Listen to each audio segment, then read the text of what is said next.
from PRX. When Dylan decided to fly to the Philippines for the Chinese New Year back in February, he thought it'd be a fun way to spend the holiday. Dylan asked us just to use his first name for reasons that will become clear in a minute. I arrived in Bamban around February. I think it's February 11 or 12. Bamban. It's a small, often overlooked city in the heart of the Philippines, north of Manila. It's one of those lush island places with oversized palms, green rolling hills, and lots of farmland. Dylan had worked in the Philippines previously. In fact, it was an acquaintance of his from that job who invited him for the week. My old colleagues in Philippines, They'd worked together in the offshore gaming industry, and he didn't know this guy all that well. In fact, he was a little surprised by the invite. But Dylan thought that ringing in the Lunar New Year in a place like Bamban would be fun. They'd go to some restaurants, maybe do some dancing. I just meet up my friends, and then maybe after this we'll go to the dinner. So he bought a plane ticket and began to plan his holiday. When Dylan pulled up to the address his friend had given him, something seemed a little off. His friend wasn't standing in front of a house or apartment building. It looked more like a compound, with all these buildings that looked like dorms, surrounded by security gates and razor wire.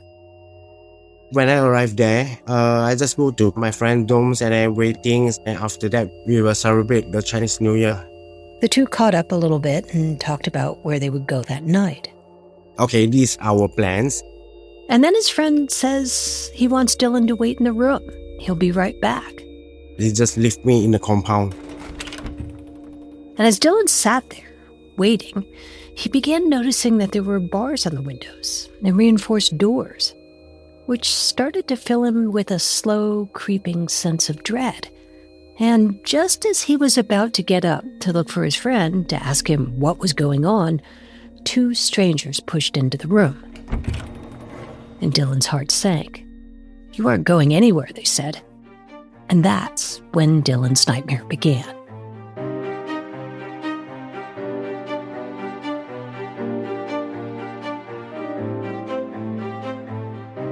I'm Dina Temple-Raston, and this is Click Here, a podcast about all things cyber and intelligence. We tell true stories about the people making and breaking our digital world. You've probably seen those warnings about online romance scams and can't-lose investment schemes. Well, these days, a lot of those hustles are coming out of Southeast Asia, and some of them are being committed by people who are forced to scam at gunpoint. Today, you'll hear Dylan's experience with that and about the effort to shut it all down. This is a presidential directive. This is the president telling us to go all out against the scammers, wherever they may be. Stay with us.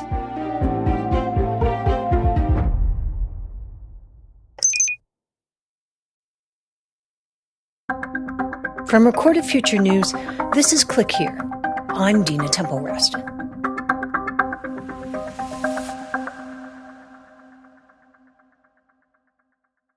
Dylan's first 4 days in this compound were spent in training. He was given a script and a kind of template for the scam emails he'd be forced to write. It was a lot of copying and pasting.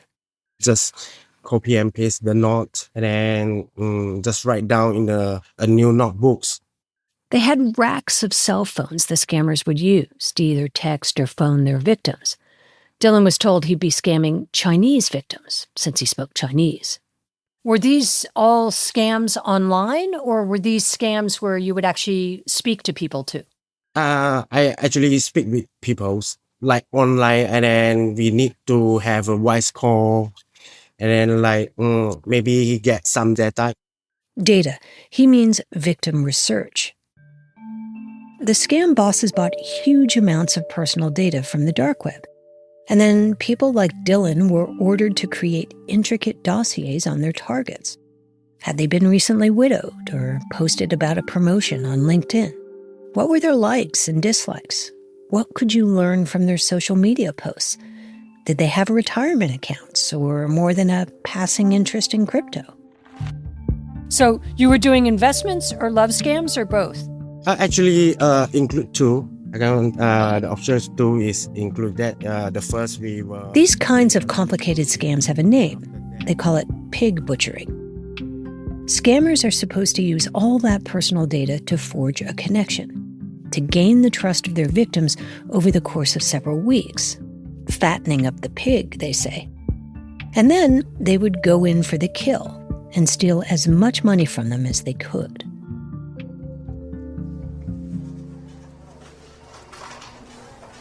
Dylan was eventually taken into a room that looked like a huge call center. People were seated cheek by jowl at these giant cafeteria-style tables lined with computers. And he was told that he had a quota to meet, $100,000 a month.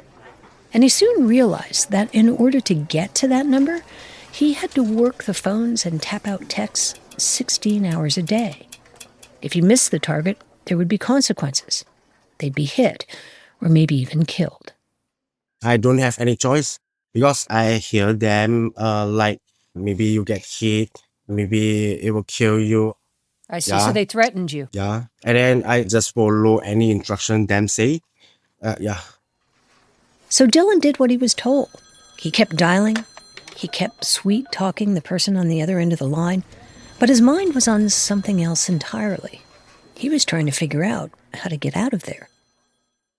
Dylan quietly scoped out the compound, looking for some gap in security. And he discovered that the compound was enormous. It ran the length of a few city blocks. It was like a mini, self-contained city. Not just with the dorms and cafeterias that were housing and feeding hundreds of captive workers, but there was a barber shop, a medical clinic, even a spa for VIP visitors, and a karaoke bar for the managers. Which could make you think, well, it's large enough, surely there must be a hole to squeeze through somewhere. But it's very hard to escape because the company security is very strong in the compound, and that's why. Remember, there were armed guards everywhere. So Dylan needed to come up with a plan to get out of there that his bosses wouldn't notice. And he came up with an idea that involved the scamming program itself. It turns out the crime bosses running the compound had set up a kind of incentive program, so scammers would do their best work. When you hit the quotas, you will divide by around 10%, and then that one is your salary. So you kind of worked on what they call commission. Yeah. But it wasn't so much the salary or commissions that caught Dylan's eye. He was focused on one specific perk in particular. High-performing scammers were given a phone that they didn't have to share with anyone else. And Dylan thought, if I could earn one of those phones, maybe I'd be able to call for help. When I get them provide me the phone, the working phone, I try to find a way how to contact anyone can help. So Dylan became a model scammer. And his bosses couldn't help but notice how charming he could be with the lovelorn, or how skillfully he convinced people to put a little more money in some investment scheme. And then finally, a few weeks in, he got that personal phone. Actually, I just stay in the compound around 1 month. When I get the company phone, Now all he had to do was pick his moment, some brief interlude when a boss was distracted, or when his phone use was unmonitored. Then he'd call for help. And he was patient, because it was clear to him if he could get beaten for missing a quota, trying to make a break for it could get him something much, much worse. He'd probably end up in the compound's torture room, beaten, handcuffed, maybe killed. So, this was the torture room. As you can see, there's still some dry blood all over the walls. This is someone giving journalists a tour. It was the size of a utility closet, mostly empty except for a plastic chair and 2 sets of handcuffs hanging ominously from a steel bar that was bolted into the wall. The cameraman panned down, and you could see that one of the walls was actually dented. It looked as though someone had been thrown against it with such force, it just gave in. So if you're unable to meet your quota at any given time, or if you had a very serious infraction, they'd tie you here and torture you. So every day, Dylan did his work, until at last, one day, he was running a scam just making his boss's money, and he noticed his manager wasn't paying attention. So he picked up his phone, looked like he was dutifully reading from the script in front of him, and he called for help. That's after we come back.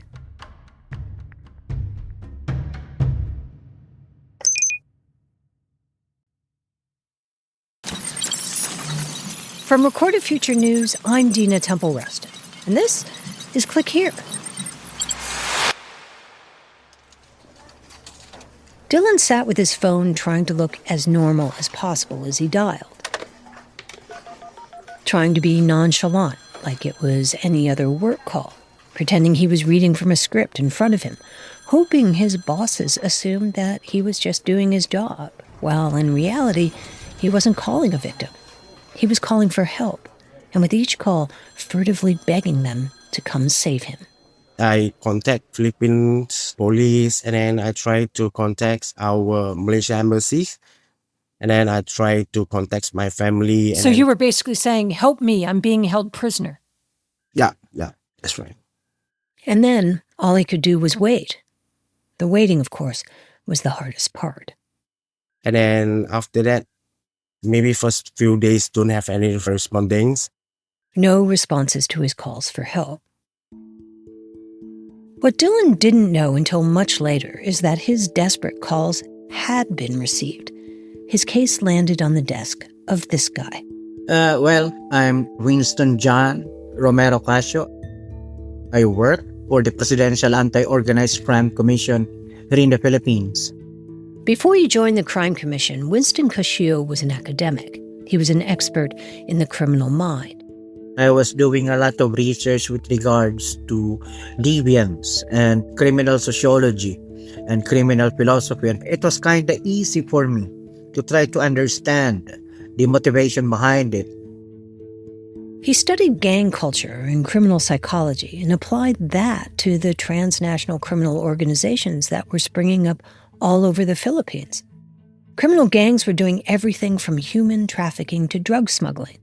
So, Filipino jails were full of members of large criminal syndicates, all of which gave Winston lots of opportunities to talk to them and understand not just what they did, but why they did it, too.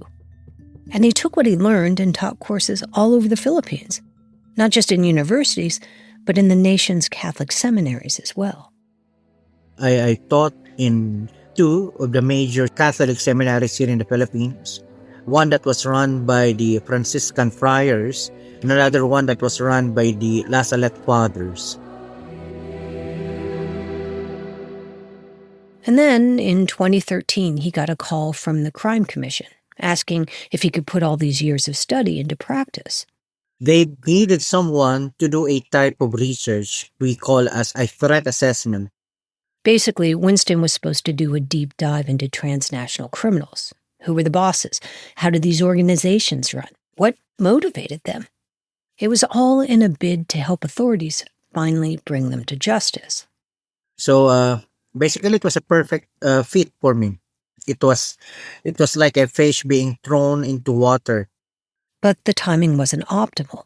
Winston was just getting his bearings at the commission when Rodrigo Duterte was president. And a short time later, he launched a nationwide war on drugs that was, well, a little primal. Rodrigo Duterte calling on the police and ordinary citizens to kill drug dealers and users on sight. Do it yourself if you have begun. Shoot first, ask questions later, the Philippine president said. It was vigilante justice, and tens of thousands of people died.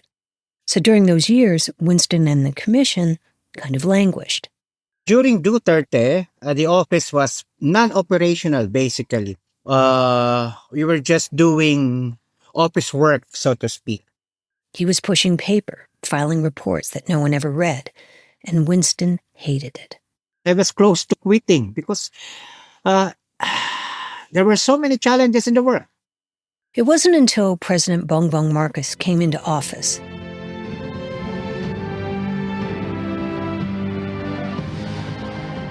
You, the people, have spoken. And it is resounding. that Winston met his moment. When my call for unity President started, Marcos wanted to clean up transnational crime in the Philippines, and Winston couldn't wait to get started.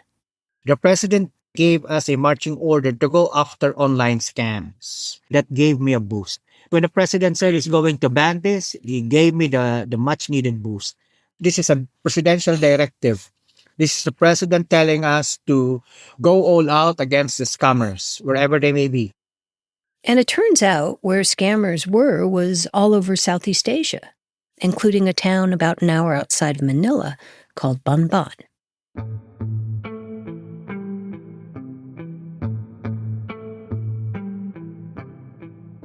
The Philippines has become a haven for online scamming for some of the same reasons that legitimate businesses set up their call centers and customer service operations there. Filipinos tend to be highly educated. They have good language skills and a good work ethic, all of which could, of course, be useful to scamming operations as well. So by 2022, scam compounds were becoming a bit of a booming industry with a whole infrastructure in place. The scam farm bosses would create job postings online or recruit people in person, and the jobs looked totally legit. People might be invited to attend job introduction meetings where criminals or fake recruitment agencies or brokers would be introducing fake jobs. That's Charlene Chen. She's the head of programs at Humanity Research Consultancy. It's a firm that studies human trafficking. And she says it is easy to be fooled. The criminal groups promise good money, a chance to live in a bustling Asian city. The only problem was when the job seeker shows up for the interview or to tour the office, they're not allowed to leave. A version of what happened to Dylan. Why pay benefits and salaries when you can just kidnap people and force them to work? Quite a lot of them realize that it's more cost-effective to just kidnap a group of people, force them to stay in the office, conduct online scam for them. The United Nations now estimates that hundreds of thousands of people like Dylan may be held captive in scam compounds all around the world. I have to be honest. The fact that these scam operations are still increasing, expanding in a crazy speed, it's quite terrifying. And now Winston and the commission were told to put a stop to it. All he needed was a tip, and he got that in part from Dylan and his secret phone calls.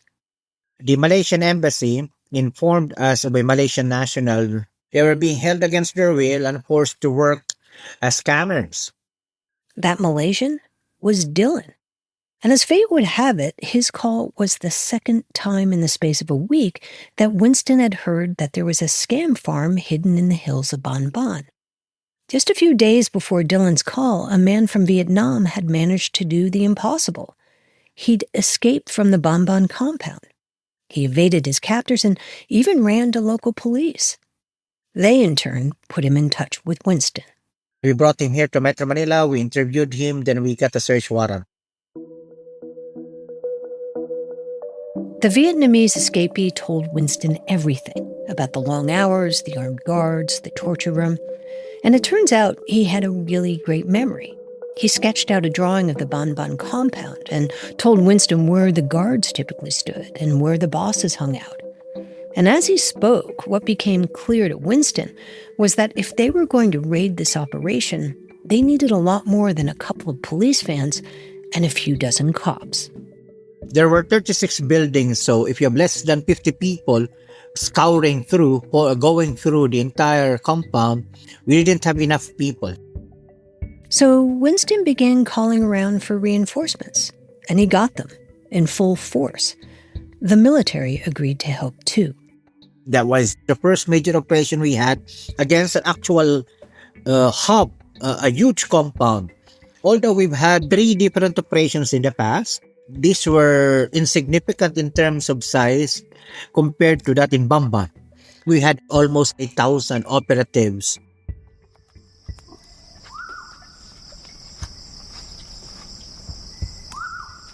The staging area the night of the raid was at a military camp not far from the Bamban scam compound.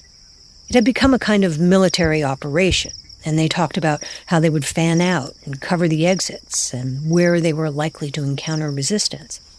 Winston said when the meeting finally broke up at about 10:30 that night, the plan was to head out at dawn. So we went to our bunks, to our hotels, our apartels to take a rest for the night. And then, just before Winston was about to turn out the light, he got an alarming text. We've gotten information that a good number of the foreign nationals were starting to leave the compound. The criminals had been tipped off, so Winston alerted the squad leaders, who woke their men, and they all set out right away. Did you go in with guns drawn? Yeah, we had to come in with body cams and guns drawn, primarily because we believe that there may be people who were maybe armed in the area. The actual video of the raid in Bamban is still under seal.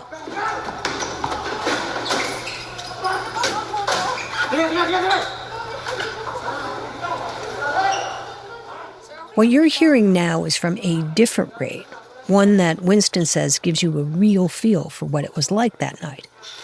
Battalions of officers kicked down doors and handcuffed suspects, shouting to people to get down with their hands up. This is a legitimate operation. Don't resist. Surrender your guns.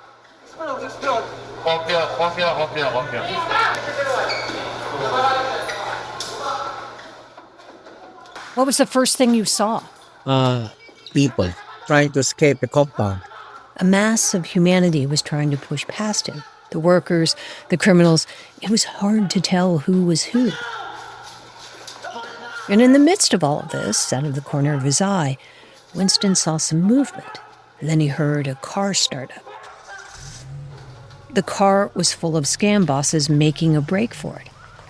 And before Winston had time to react, he could see his boss at the commission sprinting across the compound. And then he physically threw himself in the path of the oncoming car.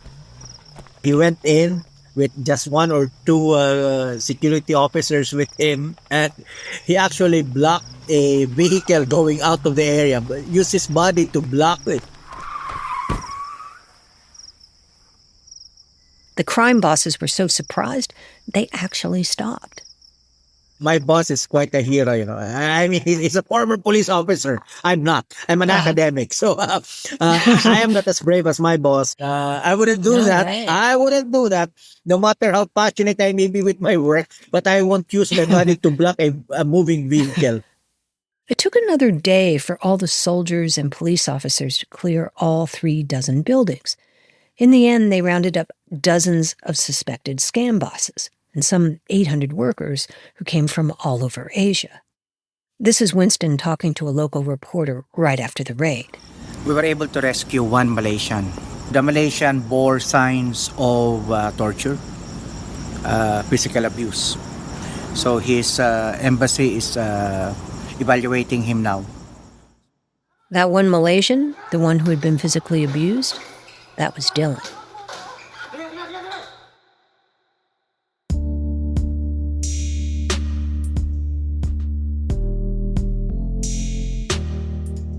All this happened back in the spring, and now Dylan is actually working for Winston at the commission. He'll be a chief witness at the Bamban trial, and he's been helping Winston gather other witness statements. So we're trying to give him a very minimal amount of salary, just enough, because we're government, so we could not possibly give. Back in July, President Marcos lauded the commission's raid on Bamban, and he set a goal. He wants all the scam farms in the Philippines to be shuttered by the end of the year, which is even harder than it sounds. The UN estimates there are 400 scam compounds operating in the Philippines today. And so far, you've closed about half a dozen. Yeah. So you have a lot to do between now and the end of the year. We're nowhere near the mark. Though Winston says there is a bright spot in all of this. These high-visibility busts, like the one in Bamban, are scaring scammers off. They're just leaving. A good number are leaving for Cambodia and northern Thailand and part of Myanmar. The bad news is that those that stay are creating smaller compounds that are harder to find, so it's become a game of whack-a-mole. But even against those odds, Winston says, the consequences of giving up are even higher. I'd hate to see the Philippines that would become if we fail in this fight. So, every day, Winston heads back to the office, hoping for more tips that will lead him to more Dylans, and eventually, an end to this fight. This is Click Here.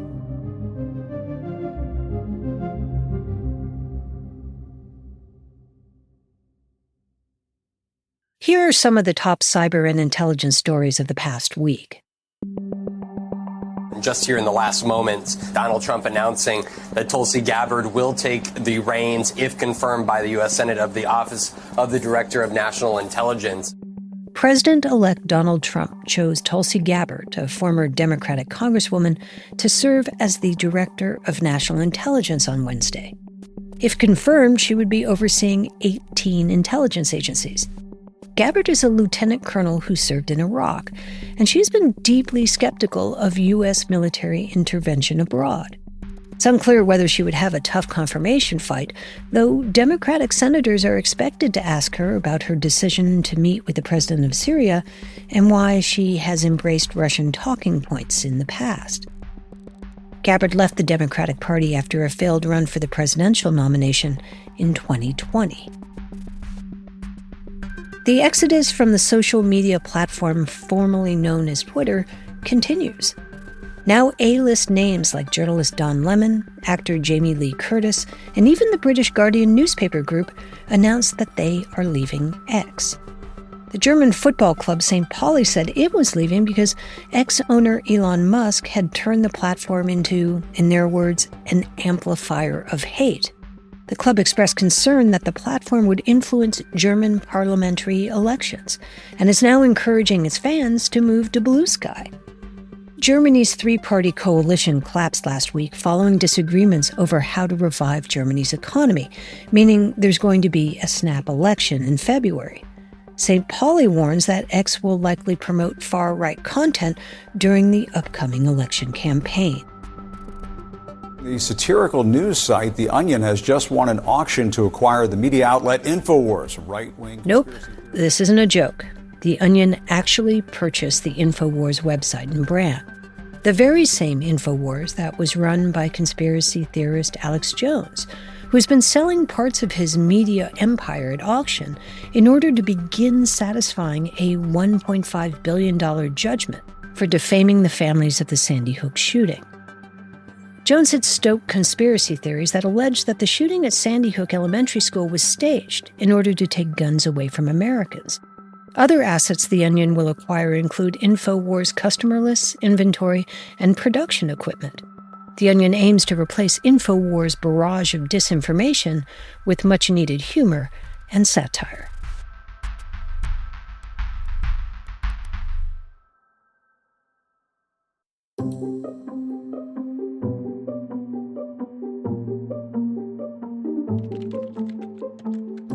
Today's episode was produced by Megan Dietrich, Sean Powers, Erica Gaida, and me, Jade Abdul-Malik.